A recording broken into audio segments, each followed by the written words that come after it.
우리가 살펴보고 있는 사무엘하 22장의 말씀은 다윗이 모든 어려움을 다 이겨낸 후에 다윗의 마지막 때에 그동안 하나님께서 어떻게 나를 인도해 주셨는가, 하나님께서 어떻게 나와 함께 하셨는가를 회상하면서 하나님 앞에 찬양을 하는 그런 시편이 되겠습니다.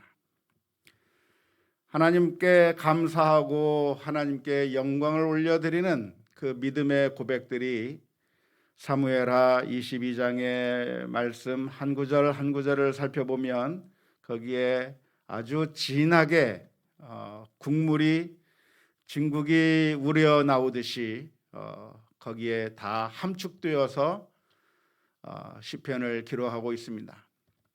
마치 사고를 우려내듯이 다윗의 인생의 그 힘든 과정을 겪으면서 경험했던 그 하나님의 은혜, 하나님께서 나와 어떻게 함께 하셨는가를 믿음으로 고백하는 그 정말 진국과 같은 그 고백들이 이 사무엘하 22장의 말씀 가운데 기록되어 있습니다. 그런데 오늘 본문의 말씀을 보면 이렇게 고백합니다. 여호와께서 사셨다라고 하는 고백을 하는 거죠. 여호와의 사심을 두고 나의 반석을 찬송하며 내 구원의 반석이신 하나님을 높일지로다라고 고백하고 있습니다. 핸델의 메시아 가운데 나와 있는 여러 곡들 가운데 오늘 우리가 불렀던 찬송가 170장이 포함되어 있습니다. 내 주는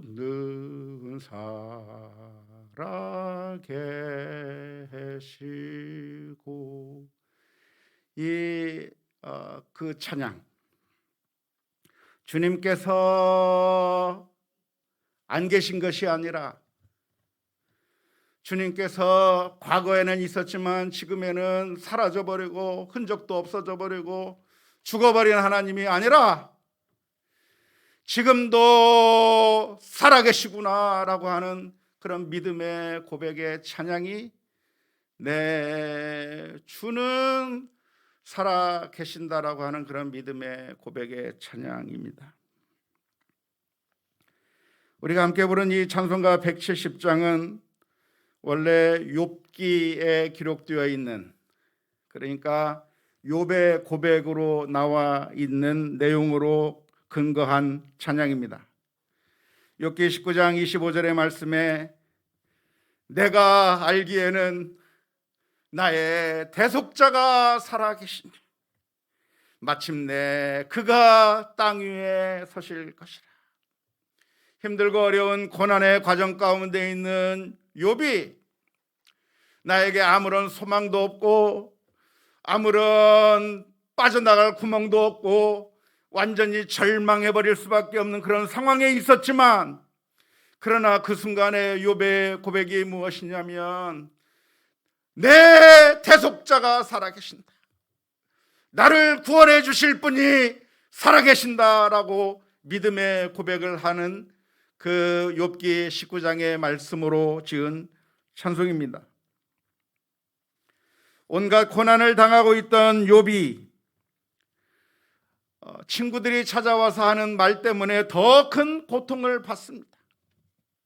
한마디 한마디 하는 그 말 속에 가시가 숨어 있고 정말 아픈 곳을 푹푹 찔러버리는 그런 친구들의 말 가운데서 고통을 겪었던 그 욥이 그럼에도 불구하고 나의 구원자가 살아계시고 나를 건지시고 회복시켜 주시는 하나님이 계시다고 하는 그런 믿음의 고백 가운데 했던 그 고백이 바로 욥기 19장 29절의 고백이라고 할 수가 있습니다. 내 모습만 보면 절망스러운 일뿐이고 주변을 살펴보면 한탄한 일밖에 없지만 그럼에도 불구하고 절망하지 않을 수 있는 이유는 하나님이 살아계시며 그 하나님이 나의 구원자, 나의 대속자가 된다고 하는 그 사실 때문에 믿음으로 견뎌낼 수가 있었던 것입니다. 그런데 오늘 우리가 읽은 사무엘하 22장의 말씀에서도 다윗은 욥이 고백했던 것과 같은 그런 고백의 노래를 부르고 있는 겁니다. 다윗의 입에서 나온 고백이 무엇이냐면 여호와께서 살아계심을 두고서 내가 나의 반석을 찬송하겠다는 것이죠. 하나님이 살아계시기 때문에 찬양한다고 하는 그런 고백을 다윗이 하고 있는 것입니다. 다윗이 이러한 고백을 할 수 있었던 것은 그동안 다윗이 경험해 왔던 그런 삶을 통해서 정말 하나님이 살아계시다고 하는 그 사실을 매 순간순간마다 경험했기 때문에 그렇습니다. 홍한의 소년, 아무도 알아주지 않았던 그 다윗에게 하나님께서는 사무엘 선지자를 보내서 기름을 붓던 그 감격스러운 장면에서부터 시작해서 골리앗을 무찔렀던 그 이야기, 그리고 사울의 창을 피하여 도망자의 삶을 살아야만 했었던 그런 힘들고 어려웠던 시절, 광야에서 산적 두목과 같은 신세로 살아가면서 언제 그 삶이 끝나게 되나, 언제 이런 산적과 같은 삶이 끝날 수 있을련가, 기약도 없는 그 삶을 살아야 했던 그 시절을 지나야만 했었고, 때로는 미치광이 행세를 하면서 겨우겨우 연명해야만 했었던 그 다윗이 결국은 하나님께서 왕으로 세우시는 그 경험을 하였습니다. 그리고 그 뒤에 일어난 압살롬의 반역과 세바의 반역으로 인해서 목숨이 위협받는 그런 정말 힘들고 어려운 과정을 지냈지만 여전히 하나님께서는 다윗의 편에 계셨고 다윗을 회복시켜 주시고, 그래서 결국 그 하나님과 늘 동행하는 그런 경험을 했었기 때문에 그 순간에 다윗의 고백이 무엇이냐면 하나님이 살아계시고 그 하나님이 살아계시기 때문에 내가 나의 반석이 되신 하나님을 찬양한다고 하는 그런 고백이 나오게 된 줄로 믿습니다. 아마도 믿음이 없는 사람이라고 한다면 이런 모든 과정을 다 통과한 후에 스스로 자기 자신을 공치사하면서 자신의 무용담을 자랑하고 그러한 고난의 과정 가운데서 내가 어떻게 승리할 수 있었는가에 대해서 자랑하고 떠벌릴 수가 있었을 것입니다. 이렇게 참 자수성가한 사람, 무엇인가 큰 어려움을 극복해낼 수 있었던 사람들의 들려주는 그 화려한 이야기를 듣다 보면 정말 대단한 사람처럼 느껴지게 되겠는데요. 사람들은 이렇게 힘들고 어려운 일을 겪으면서 성공하게 될 때 결국 그 모든 것들을 다 승리한 다음에는 너무나도 교만해져서 자기 자신을 자랑하게 되는 그런 경우들을 너무나도 많이 볼 수가 있습니다. 실제로 우리 주변에는 그렇게 자신이 얼마나 수고했는지, 내가 얼마나 노력을 했는지, 내가 얼마나 많은 일을 해냈는지를 알아주었으면 하는 마음으로 자꾸만 자기가 한 일을 떠벌리는 사람들이 많이 있습니다. 정말 열심히 일을 했지만 그런데 결국 그 일을 한 다음에는 자기를 자랑하고 내가 이만큼 수고하고 이만큼 헌신하고 이만큼 노력했다고 하면서 자기 자신을 드러내려고 하는 것이 인간의 얄팍한 마음이죠. 그게 모든 사람들이 가지고 있는 얄팍한 마음입니다. 그럼 교만한 사람들을 보면서 자신이 얼마나 수고했는가를 드러내려고 하는 그런 사람들의 그 노력들을 보면서 참 측은한 마음이 들 때가 많이 있습니다. 참 수고는 많이 했는데 자기를 공치사하면서 드러내는 것으로 다 깎아먹는 모습을 보면서 너무나도 안타까운 마음을 가질 때가 많이 있습니다. 오늘을 가리켜서 PR의 시대라고 하는데요, 남이 알아주지 않는 것은 내가 나 자신을 선전하지 않았기 때문이니까, 그래서 자꾸만 나 자신을 알려야만 하고 내가 얼마나 수고했는지, 내가 얼마나 열심히 노력했는지 이것을 다 이야기해주고, 나의 무용담을 이야기해주고, 내가 어떻게 골리앗을 쓰러뜨렸고 내가 어떻게 이런 엄청난 일들을 다 극복해 올 수 있었는지, 그러한 모든 것들을 다 이야기해야만, 그래야만 사람들이 나를 존경해 줄 알고 그 앞에서 자랑을 하는 경우가 너무나도 많이 있습니다. 그런데 속지 않았으면 좋겠어요.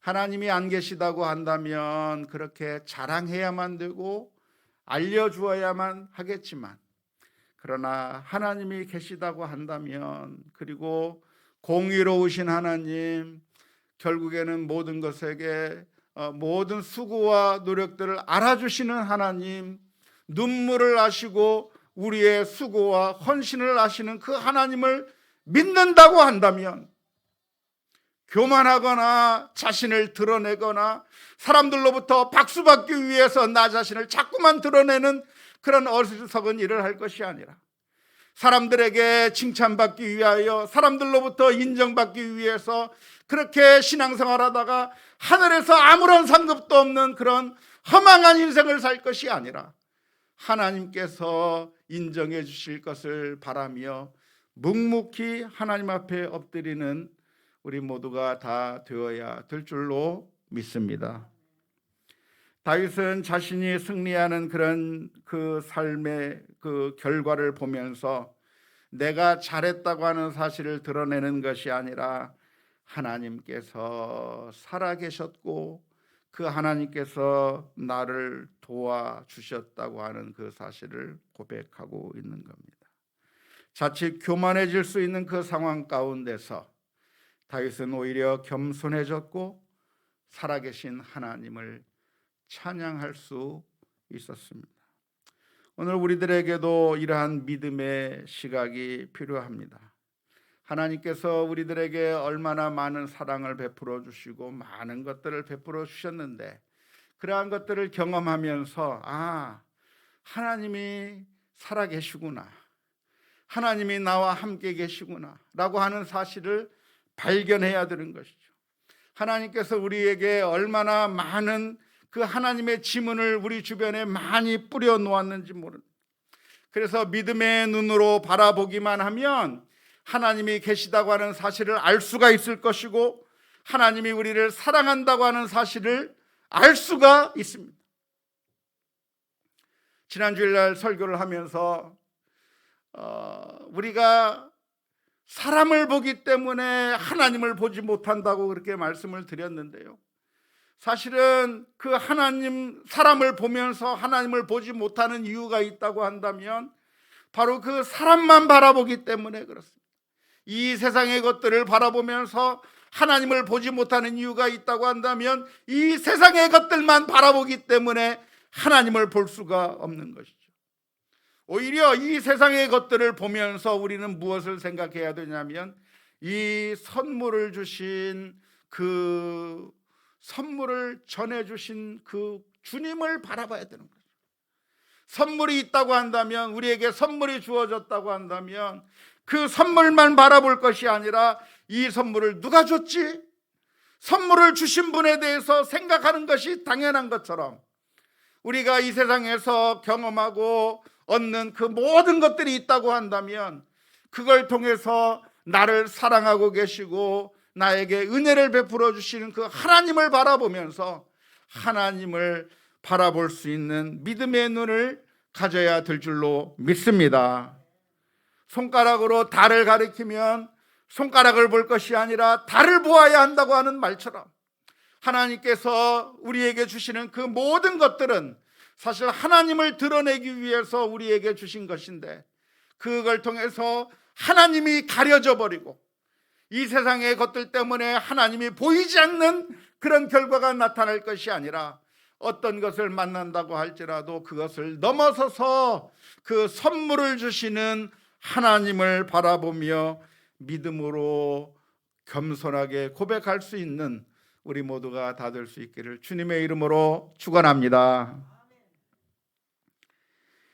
마치 학교에 갔다가 돌아온 아이가 집에 아무도 없지만, 그러나 엄마가 집을 나가면서 아이에게 학교 다녀오면 먹으라고 만들어 놓은 맛있는 음식을 보면, 엄마가 나를 사랑해서 이런 음식을 만들어 놓았구나 라고 하는 것을 느끼게 되는 것처럼, 우리는 이 세상에서 살아가면서 하나님께서 우리들에게 베풀어 주신 놀라운 사랑을 발견해야 하는 것입니다. 이 다윗은 이런 고백을 할 수 있었던 이유가 무엇이냐면, 다윗은 여러 가지 의로운 길을 가기도 했었지만 사실은 다윗에게 치명적인 약점이 하나가 있었습니다. 그것은 바로 밧세바와의 범죄 사건일 것입니다. 밧세바와의 범죄 사건으로 말미암아 하나님의 심판을 자초했고, 그리고 이제는 완전히 죽을 수밖에 없는 그런 인생이었지만, 놀랍게도 하나님께서는 다윗을 용서해 주셨습니다. 그리고 내가 죽지 아니하리라 선언해 주셨고, 마땅히 큰 심판을 내려야 함에도 불구하고 하나님께서는 솜방망이 처벌을 하시는 그 모습을 보면서 하나님에 대한 사랑을 너무나도 느꼈을 것입니다. 뿐만 아니라 자기가 행한 것보다도 더 크게 축복하시는 하나님의 손길을 바라보면서 하나님의 은총을 더 크게 발견하게 되었을 것이라고 믿습니다.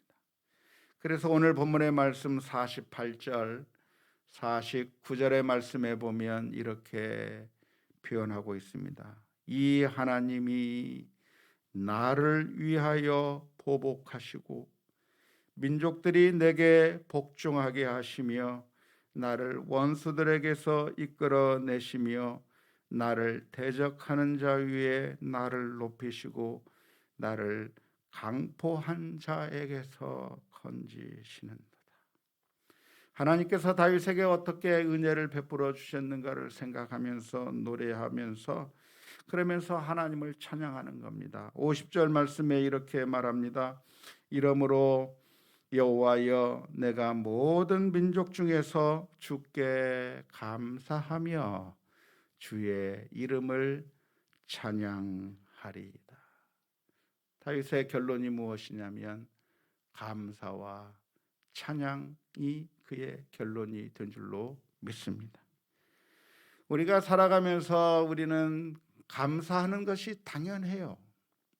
왜냐하면 우리의 삶을 되돌아보면 그 모든 것들이 하나님께서 베풀어 주신 것이고 하나님의 은혜의 손길이기 때문에 하나님께서 살아계신다고 하는 사실을 깨닫게 된다고 한다면 감사하는 것이 당연한 것이죠.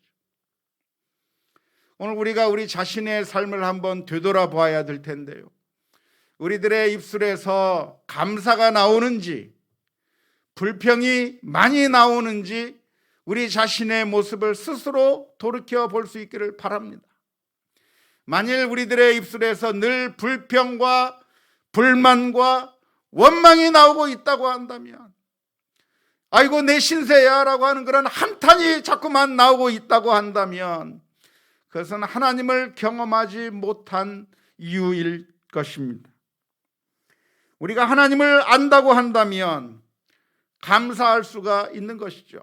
특별히 우리가 해결이 되지 않았다고 할지라도 그러나 결국에는 하나님께서 우리를 모든 것을 합력하여 선을 이루실 거라고 생각한다고 하면 절대로 불평과 원망이 나올 수 없고 감사와 찬송이 나오게 되는 줄로 믿습니다.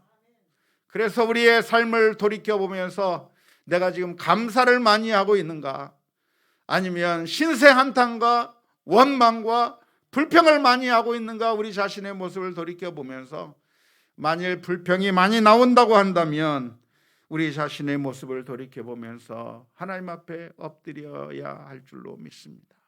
주님, 저의 눈을 밝게 하셔서 이 세상의 것들만 바라보다가 하나님이 살아계신 것을 보지 못하는 어리석음을 갖지 말게 하여 주옵소서. 기도해야 돼요.